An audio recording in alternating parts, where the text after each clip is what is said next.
Assalamualaikum warahmatullahi wabarakatuh. Wassalamualaikum warahmatullahi wabarakatuh. Sallallahu alaihi wasallam. Sallallahu alaihi wasallam.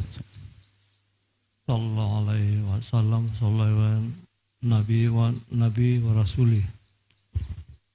Yang kami hormati Buya, kami kebetulan dari Majelis Taklim di Provinsi Jambi. Jambi berkesempatan hadir sini dengan mursid kami Kiai Haji Abdul Latif dan beserta rombongan lebih kurang 60 orang. Masya Allah, jazakumullah. Makasih banyak. Yang ingin kami tanyakan Buya, tadi Buya sampaikan kami mendengar kalimat baru yang Buya sampaikan. Yang pertama, jangan menunda kemarahan. Nah, ini baru kami dengar. Kira-kira apa definisi marah menurut Buya dalam hal kaitan ini tadi? Itu pertanyaan utama kami Buya. Terima kasih. Wassalamualaikum warahmatullahi wabarakatuh. Wassalamualaikum warahmatullahi wabarakatuh. Kalau kita ingin menyampaikan kebenaran itu diterima oleh hati. Bukan diterima oleh anggota tubuh, hati yang menerima kebenaran. Kalau kebenaran hanya diterima oleh anggota tubuh, mungkin anak kita itu pakai baju menutup aurat di rumah waktu ada bapaknya. Di saat keluar kota sudah hilang, karena hanya di jasad bukan di hati. Contoh, maka karena kebenaran itu diterima oleh hati, jika Anda ingin menyampaikan kebenaran, maka tentu dengan cara hati yang baik, hati yang senang. Dalam bahasa hikmah sederhana yang kami sampaikan, penuhi hatinya dengan kebaikanmu, dia akan membuka pikir dan hatinya untuk menerima kebenaran yang engkau kirimkan.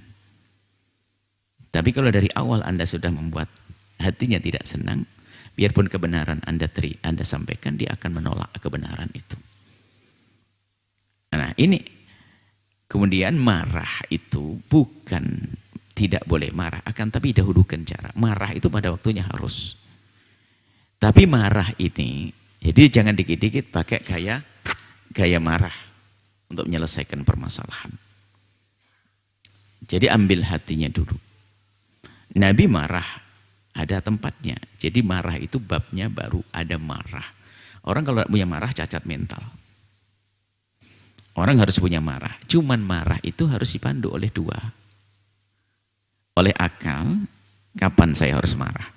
Masa urusan begitu saja saya marah. Kedua, dipandu oleh syariat. Sehingga kalau orang marahnya dipandu oleh akal dan syariat, maka dia itu kan menjadi satu sifat mulia, namanya syaja'ah, keberanian. Gimana perang kalau tidak pakai marah? Tapi kan dipandu syariat, dia menodai agama. Dia ini, difahamkan akal kita, baru kita marah. Nah, seperti itu. Jadi bukan berarti orang sabar, ya dinodai sabar. Oh enggak begitu. Akan tapi di saat kita ingin menyampaikan kepada siapapun, dahulukan dengan hikmah yang diajarkan oleh Allah kepada Nabi, ya, bukan dengan debat sekalipun, apalagi dengan kalimat caci maki dan olok-olokan. Nah, nanti di saat marah harus muncul, itu adalah bab ini episode selanjutnya.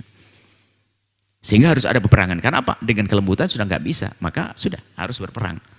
Itu. Tapi dengan anak masa langsung ketebak-ketebuk. Coba ada anak, mungkin seorang ayah tadi, ini pertanyaan. Seorang ayah melihat anaknya tidak menutup perut, langsung diajar di rotan dan sebagainya. Dia hanya patuh di rumah waktu ada ayahnya. Ayahnya meninggal dunia telanjang bulat bisa jadi. Makanya kami himbau bahasanya, masukkan ke hati dengan hati. Dan dengan penuh kehati-hatian juga. Supaya kita tidak, jangan sampai anak kita di rumah itu hanya takut karena bapaknya semacam monster, ustadz monster. Wah jangan, haram, nggak boleh. Bapaknya pergi. Nah ini, akan tapi kepuasan hatinya. Nah ini adalah cara kita membawa kepada kebaikan itu. Biarpun nanti di sana ada orang yang memang keras hatinya, biarpun kita dengan cara yang baik tidak bisa nerima. Bisa saja keluarga sendiri. Nabi Nuh pun punya masalah. Padahal dia dengar kebaikan, tapi kupingnya tidak pendengar, lalu dia melanggar. Ada Nabi Nuh, bahkan termasuk Nabi Lut istrinya. Karena kurang tawadhu kepada suaminya. Suaminya seorang nabi, enggak, dia tetap melawan. Karena hilangnya ketawaduan, hilang. Nggak rindu mendengar. Makanya biarpun istrinya seorang ulama, seorang ustadz pun, kalau istrinya jarang ngaji, jarang dengar kemuliaan, ya nggak akan masuk. Bisa jadi semuanya. Kembali kepada yang ditanyakan tadi, biasakan dalam hidup kita itu adalah tidak mendahulukan emosi. Emosi itu ada emosi memang emosi. Emosi memang wataknya seperti itu. Ada emosi memang mentalnya rusak. Dikit-dikit jadi masalah. Ada suami istri berantem terus. Karena sama-sama stres dia. Kayaknya punya mental semuanya. Kena mental dua-duanya. Merah, dikit marah. Anaknya banyak tapi. Nah, ini kan sebetulnya anak banyak tanda seharusnya tidak boleh marah. Dia masih saling mencintai dan seterusnya. Cuman dia tidak bisa kontrol. Nah ini ilmu baru lagi. Coba Anda pun meyakini itu salah. Kenapa harus pakai marah-marah?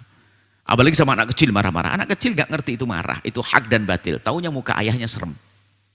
Taunya ibunya serem. Ibunya caci maki, itu saja. Nah ini seperti itu yang maksud. Jadi biasakan kalau kita ingin membuat perubahan adalah dengan hikmah, dengan rahmah, dengan ra'fah, dengan kasih sayang.